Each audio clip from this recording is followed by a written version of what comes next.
ఎందుకు శాపం ఎగరేసంటూ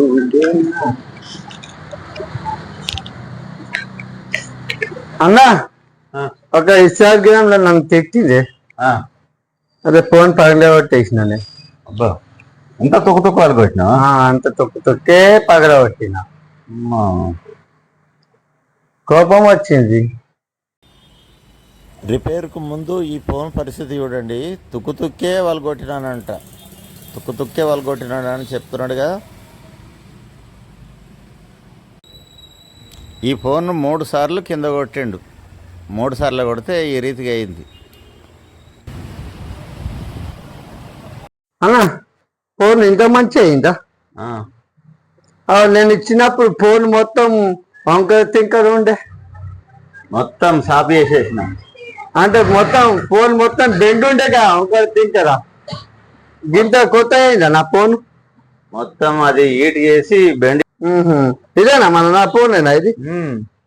కొత్త అయింది ఫోన్. మళ్ళా ఈ లబ్బాలు ఎప్పుడు ఇప్పాలి? ఒక 2 గంటల తర్వాత ఇప్పు. సరే మంచిది.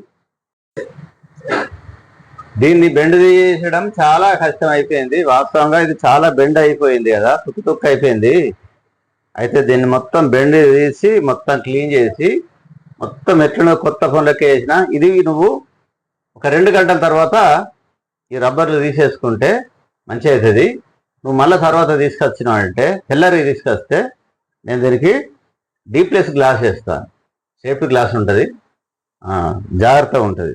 కాబట్టి మళ్ళీ నీకు కోపం వచ్చిందని చెప్పి నువ్వు దాన్ని కొట్టుకుంటే ఇప్పుడు నీకు అనవసరంగా నీకే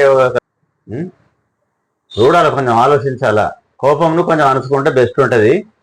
కోపం అనుసుకోవాలా. ఈ ఫోన్ మీద చూపెడితే ఏం లాభం? అత్త మీద కోపం దుత్త మీద చూపెట్టినట్టు వాళ్ళెవరో అన్నారని చెప్పి దీన్ని చేస్తే వట్టిగా నీకు ఒక నష్టమే కదా. అది కొంచెం కోపం అనుకో. ఓకే, ఇది రిపేర్ అయిన తర్వాత కొత్త ఫోన్ లెక్క అయిపోయింది చూడండి. వీడియో కనుక మీకు నచ్చినట్టయితే దశాబిట్టు అనే యూట్యూబ్ ఛానల్ను సబ్స్క్రైబ్ చేయండి, లైక్ చేయండి, షేర్ చేయండి, గంట సింబల్ను ప్రెస్ చేయడం మర్చిపోవద్దు. ఎందుకంటే థ్యాంక్ యూ.